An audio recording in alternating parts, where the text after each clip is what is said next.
1939, Italian Cannoni di 90-53, literally, 90mm anti-aircraft gun with a barrel length of 53 calibers of the 1939 model, an Italian 90mm anti-aircraft gun produced from June 1939 to July 1943, which was in service with the Italian Army from 1939 to 1970.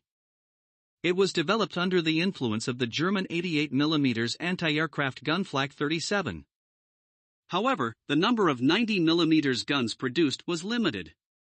This anti-aircraft gun was initially created, like many other Italian large-caliber systems, for the needs of the Royal Navy. It was designed in 1938 by the Ansaldo Consortium to replace the outdated 100mm ship gun Skoda 10cm K10 and received the designation 90mm/50 mod. 1938/1939. The new 90mm gun was equipped on the latest Italian battleships of the Littorio class and the modernized battleships of the Andrea Doria class. At the same time, this weapon, which showed high results during testing, attracted the interest of the Army, which also required powerful anti-aircraft guns for Army air defense. As a result, a ground version of the Cannoni di 90-53 was created, which had two modifications, a towed gun on a four-wheeled carriage similar to the German Flak 37. The wheels of the carriage were of large diameter for ease of transport in desert terrain. A variant mounted on heavy Army trucks launched a 3-row and Breda 52, designated Auto Cannoni di 90-53 and 90-53 su Breda 52. No more than 100 copies were built. An order was issued for the construction of 1067 stationary guns and 660 towed ones, but Italian industry was only able to deliver 539 units over 4 years of production. In 1943, 30 90-53 guns were mounted on the newly created tank destroyer Semavant di 90-53.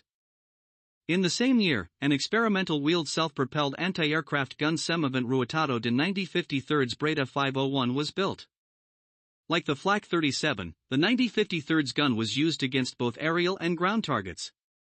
However, unlike its German counterpart, the number of Italian anti-aircraft guns produced was limited.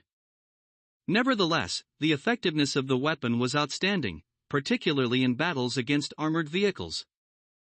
The 90-53 could penetrate armor up to 190 mm thick at a distance of 500 meters, 150 mm at 1,000 meters, 75 mm at 1,500 meters, and 62 mm at 2,000 meters.